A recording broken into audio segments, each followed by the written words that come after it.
me." Meri suppressed a shudder. It was hard to imagine that the man standing in front of her was Lily's father. Amazing how just one night, one stupid night, could change your life forever. "I said I'd get you the money. Now get out of here and leave me alone." Joey tucked the roll of 20s into the pocket of his black leather jacket. Tell Lily her daddy sends his love. Turning away from Joey's grinning face, Meri walked back into her apartment and firmly closed the door.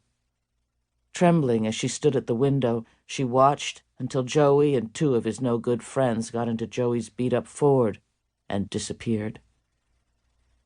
Unfortunately, tomorrow they'd be back for the money she didn't have. Her girlfriends had tried to get her to call the police, but Meri didn't trust the cops, hadn't since she was a teenager, shunted from one foster home to another. Back then, a lot of her problems had been her own fault, but even now, trust didn't come easy. And the hard truth was, Joey was Lily's father. DNA would prove it. Meri didn't know what the police might say about that, and she wasn't sticking around to find out. "Lily, honey, come on. It's time for us to leave."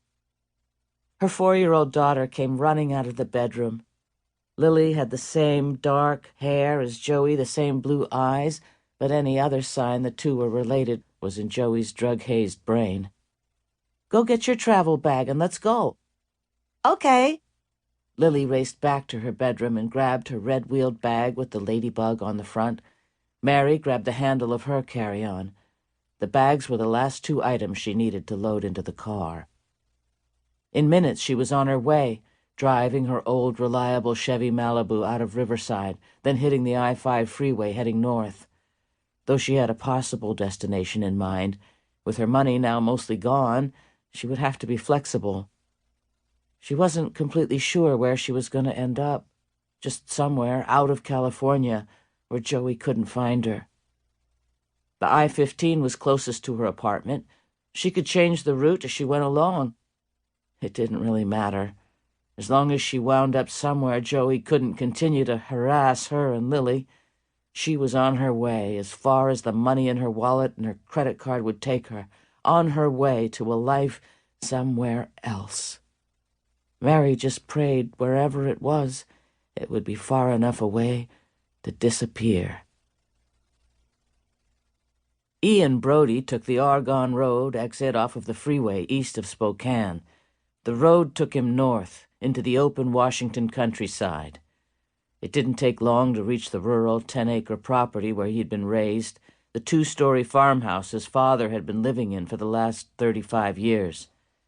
He pulled his dark green Jeep Cherokee up in front of the white 2-story wood-frame structure and turned off the engine, just sat there for a while.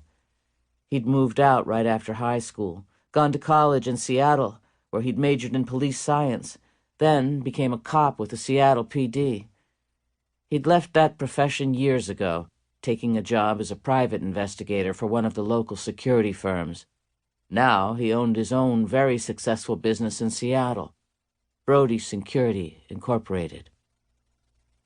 As busy as he was, Ian didn't get back to Spokane all that often, hadn't seen his dad in nearly 2 years.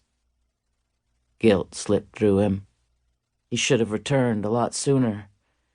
But since his mother had died 5 years ago, his father had changed. Daniel Brodie was little more than a shell of the man he'd once been. These days he was bitter, sour, and most of the time downright unpleasant. Ian looked at the wood-frame house. The place had deteriorated since the last time he was there. The white paint on the door was peeling, the front door needed mowing, the rain gutter above the porch was hanging loose. He had figured the house would be badly in need of repair, and he'd taken 2 weeks off to get the work done.